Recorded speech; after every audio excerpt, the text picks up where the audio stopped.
और वो ब्रह्मा जी जिनसे प्रकट होते हैं वो श्याम सुंदर जब श्रृंगार करने के लिए बैठते हैं, मतलब और दिन का श्रृंगार किशोरी जी ठाकुर जी को रिझाने के लिए करती हैं, पर श्याम सुंदर जब किशोरी जी का श्रृंगार करते हैं तो किशोरी जी बाहर नहीं जाती हैं, एक शीश महल में बैठी रहती हैं जहां दुनिया भर के शीशा लगे हुए हैं, और जब भी किशोरी जी नजर घुमाती हैं खुद को ही देखती रहती हैं और अपने ही रूप के श्रृंगार को देख करके इतनी प्रसन्न होती हैं। क्यों? ये बिंदी कितनी सुंदर है। क्यों सुंदर है? श्याम सुंदर ने अपने हाथ से धरी है।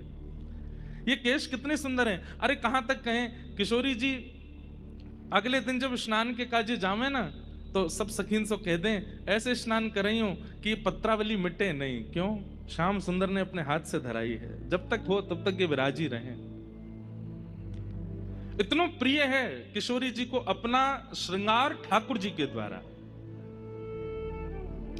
अपने हाथों से केश गूंथते हैं, अपने हाथों से पत्रावली करते हैं, अपने हाथों से इस सर्वांगीण रूप का श्रृंगार करते हैं। और जब श्रृंगार करके किशोरी जी तैयार हो जाती है, तैयार होते ही किशोरी जी का सबसे पहला एक ही काम है, दर्पण लाओ मुझे देखना है। और ठाकुर जी उसमें फिर खूब परेशान करें, ना अभी ना दिखाऊंगा, ना एक देर ऐसे ही बैठी रहो। किशोरी जी के मुंह को देखन दो ना, मुंह को मेरो श्रृंगार कैसो किया आज आपने। बहुत अनुनय विनय करने के बाद तब ठाकुर जी बड़ो से दर्पण लेके आवे, वहां पर कपड़ा डाल दें और धीमे धीमे कपड़ा उठाते भय फिर पूछ लें, अच्छा मैं रूप दिखाऊंगा तुम्हें कहा दोगे? बोले जो कहोगे सो दूंगी, एक बार दिखाए दो। अंत में जब ठाकुर जी कपड़ा हटाते हैं और दर्पण में जब किशोरी जी अपना रूप देखती हैं, वैसे तो इतनी सुंदर हैं, लेकिन आज श्याम सुंदर के द्वारा किए गए श्रृंगार को देखकर के किशोरी जी अपने रूप पे ही मोहित हो गए।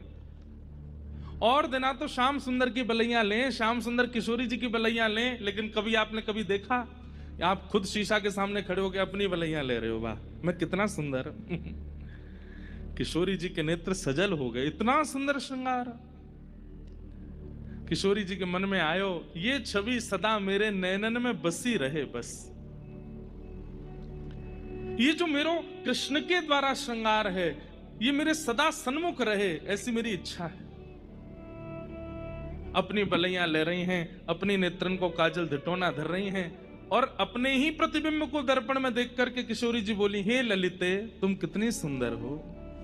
और तभी प्रतिबिंब में से श्री ललिता जी का प्रादुर्भाव हो गया। कौन है ललिता?